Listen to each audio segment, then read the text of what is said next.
Alright, what is up, you guys? My name is Jason Marcus. If you're new here on this channel, we talk about spirituality, consciousness, self-development, LGBTQ, and trans stuff. Boom. Alright, so if you haven't already noticed, obviously today we are doing something a little bit different, and for a few reasons. The first reason is, I'm honestly a little bit nervous for this video. I mean, I'm always kind of nervous for all the videos that I record. But I think for this one I'm a little bit more nervous because it does go a little bit deeper and it does start to touch on the surface of, some things that, have been hard for me and definitely, have been more of I would say the lower points of my life. So I am a little bit nervous. So I did decide not to show up on camera and show my face. Obviously my voice is here. You just can't see my face, which honestly is low-key kind of sketchy, but you know what, that's okay. This is what we're gonna do today. And also, it's the creative process, trying out different things and seeing how things work. So anyways, I'm gonna try to get through this video as quickly as possible. Obviously not as quickly as possible because there's not really anywhere to be or do. I just don't want to make this video super long because obviously, if you don't know, the longer the video, the more time it takes to upload it and to edit it. So yeah, let's get into it. Today's video is the second part of kind of this little short series that I'm doing. So the first video that I did a couple weeks ago, it was about why I stopped testosterone, and in that video I talked a little bit about why I stopped testosterone. So basically I'll talk about that briefly. So originally, they do require you, when you go to get, I think, any type of surgery really, but specifically top surgery, at least my surgeon required that I had to stop all medications, so that included, hormones, any supplements, anything that could basically interfere with the procedure or with the anesthesia. So 3 months prior to getting my top surgery, I stopped testosterone. And then, after my top surgery, I did my shot every now and then, but it was very inconsistent, and eventually I just stopped altogether. So basically I never really went back on. And I think the big question is like, okay, so why didn't you go back on? And I talked about a little bit is because, and I think a lot of trans guys can relate to this, is the shit is tedious. Like, having to remember, first of all, like, you have to remember to take your shot. Like, there are a lot of times where I just completely forgot. Having to, it's not even like taking a pill, it's like you actually have to like get it all ready and then stab yourself in the leg with a needle. So the process of it is definitely not fun, and it's like, it can be painful, and it's not something that, I think for me, like, within the first year of me taking T, I was definitely very excited for, every single one of my shots that would come up. Like, I remember I would take my shot and then be like waiting for the next one to come, and like getting so excited when the day would come for me to take my shot. But after being on T for like a year or more, it kind of gets to like, okay, the changes are here, they're leading out, so it's just not as exciting anymore, and it becomes more of like a chore that you have to do. And like, at least for me, it's always this realization, like, oh my god, I'm gonna have to take a shot for the rest of my life, which I think the weight of it doesn't really come until later, like,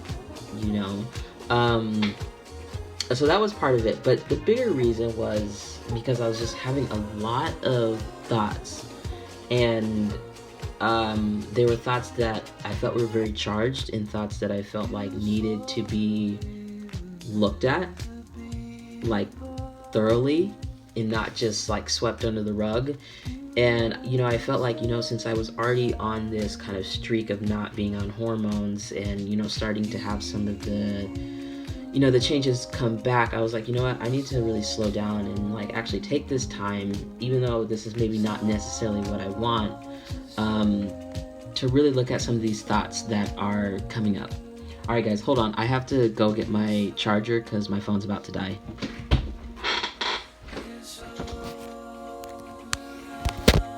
Yeah, okay, so let's get into that. So,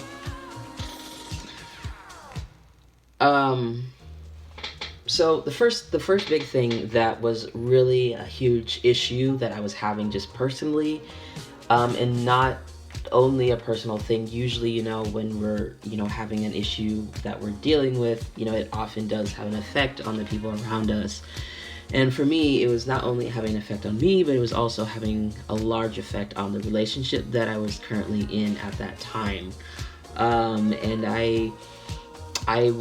because I was just constantly, you know, dysphoric all the time. And I know I talked about dysphoria before. So dysphoria is basically there's a mismatch between your body and your mind. And it's just like this really deep feelings of uncomfortableness in your body and how people are perceiving you. So yeah, dysphoria was a huge thing. You know, I would get dysphoric about just everything. You know, if somebody misgendered me or called me the wrong pronoun, I'd be pissed for the rest of the day. I'd be mad. And then, you know, I would take it out on her. Or, you know, things like, you know, during sex, you know, I would get dysphoric and get mad. And so it was just a lot of dysphoria to the point where it was becoming all-consuming and unhealthy, and I was not dealing with it in a healthy way.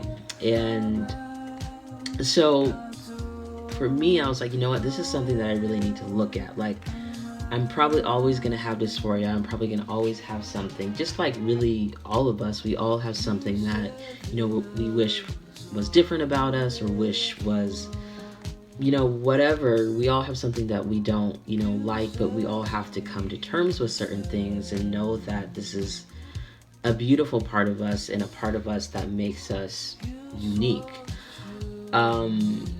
And so I kind of, and I'm not suggesting this for anybody, this is kind of just what I did. It just kind of happened. I was like, you know what, since all these changes are coming back, let me just sit with these changes. So as my physique started to become more feminine, you know, as I didn't, the body hair started being less, you know, as my face started to change back, things like that, as my period came back, I was like, you know what, I'm just going to sit with these things that in the past would have kicked me over the edge and really just sit through the pain and the discomfort till I get to the center of it, till the point, you know, where it's not as charged anymore and that I'm not so triggered by these things. And so that's what I did. And I don't know if that makes sense, but yeah. And then the second thing, you know, that I really wanted to, you know, I was having a lot of thoughts about was my anger.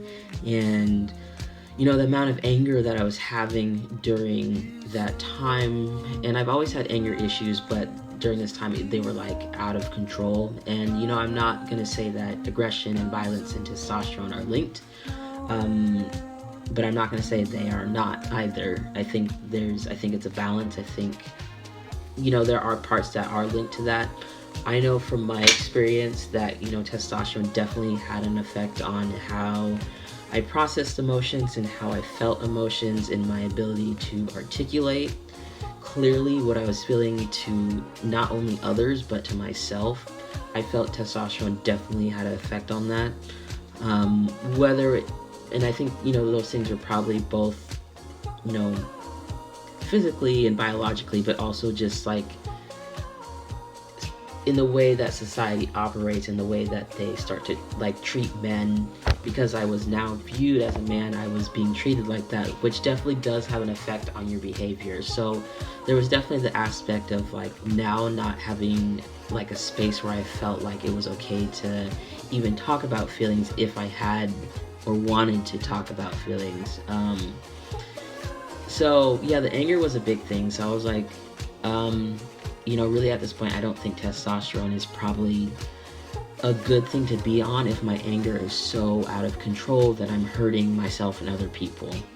And so I need to take this out of the equation for now and really work on my anger and my feelings and, get this together basically.